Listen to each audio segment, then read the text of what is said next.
sini saya akan membahas paper geografi tentang usaha pemerataan pembangunan Desa Camplong. Bab 1, pendahuluan, latar belakang masalah. Pembangunan di Indonesia merupakan amanat konstitusi Undang-Undang Dasar 1945.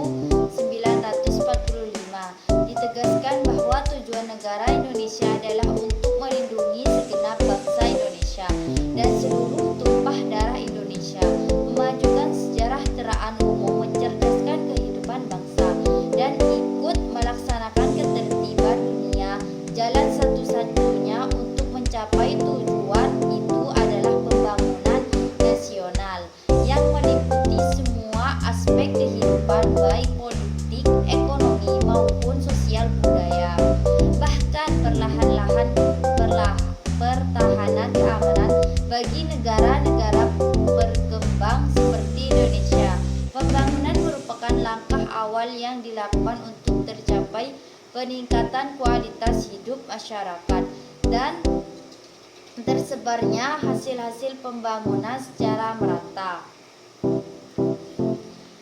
Rumusan masalah.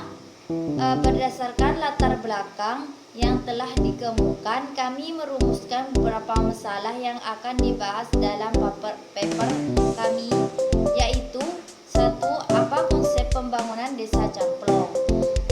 2. Bagaimana usaha pemerintah dalam pemerataan pembangunan Desa Camplong?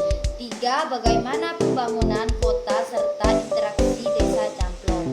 Tujuan pembahasan masalah konsep pembangunan Desa Camplong. 2. Untuk mengetahui usaha pemerintah dalam pembangunan di Desa Camplong. 3. Untuk mengetahui bagaimana pembangunan di kota serta interaksi Desa Camplong. Bab 2, pembahasan.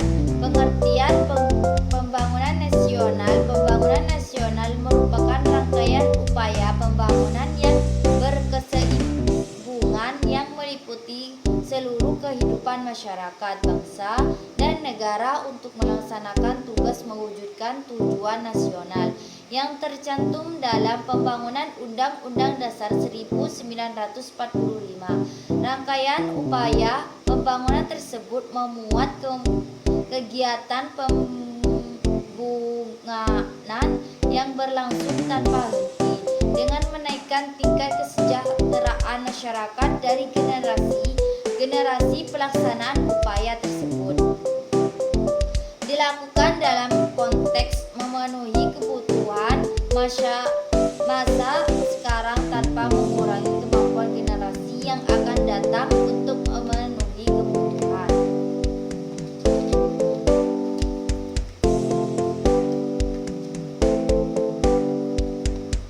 Hadir dalam kegiatan musrembang yaitu Bupati Sampang Haji Selamat Junaidi, Wagub Haji Abdul Hidayat, anggota DPRD Sampang Dapil, Kepala OPD Sampang, jajaran anggota Forkopimcam, Kades Kecamatan Camplong, serta para undangan lain. Dalam pemaparan laporan Camat Camplong, Safak menjelaskan bahwa di wilayah Kecamatan Camplong memiliki banyak potensi yang bisa dikembangkan untuk meningkatkan kesejahteraan masyarakat. Menurutnya, potensi yang dimiliki sudah bisa dikatakan cukup lengkap, mulai dari potensi sumber daya laut, pertanian, perkebunan, dan potensi wisata yang cukup memadai. Namun dari semua potensi yang dimiliki oleh wilayahnya masih perlu dikembangkan agar manfaat dari potensi yang ada itu lebih bisa dirasakan oleh masyarakat luas, khususnya warga sekecamatan Camplong.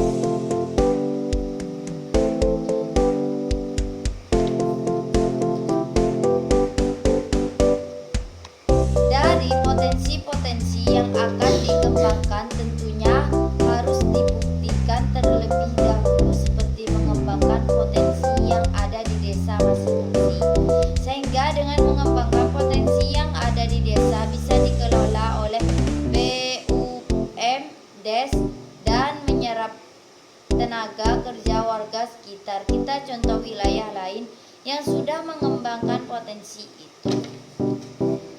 Bab 3 penutup. Kesimpulan berdasarkan hasil dan pembahasan yang telah disajikan sebelumnya, maka dapat diambil kesimpulan bahwa sektor yang termasuk di dalam sektor kunci berdasarkan indeks keterkaitan ke belakang dan ke depan terbesar adalah sektor tanaman bahan makanan, sektor bangunan, sektor angkutan jalan raya, sektor angkutan laut, sungai, danau, dan penyeberangan, sektor lembaga keuangan tanpa bank, serta sektor jasa perusahaan. Sektor yang memiliki nilai pengganda output terbesar adalah sektor angkutan jalan raya, sektor perdagangan besar dan eceran, dan sektor tanaman bahan makanan. Sektor yang memiliki nilai pengganda output terbesar adalah sektor industri makanan, minuman, dan tembakau, sektor logam dasar, besi dan baja, semen, dan barang galian. Saran Desa Camplong dalam mengembangkan ekonomi sektoralnya perlu dilakukan reorientasi. Reorientasi yang dimaksud adalah mengembangkan ekonomi yang didasarkan pada sektor-sektor ekonomi yang potensial meningkatkan pertumbuhan ekonomi. 2. Untuk meneliti lebih lanjut agar kajian lebih mendalam dapat ditambah alat analisis lain berupa deliniasi zona industri, penghitungan aglomerasi industri, dan pengembangan sumber daya manusia untuk industri. Cukup sekian pembahasan dari saya, kurang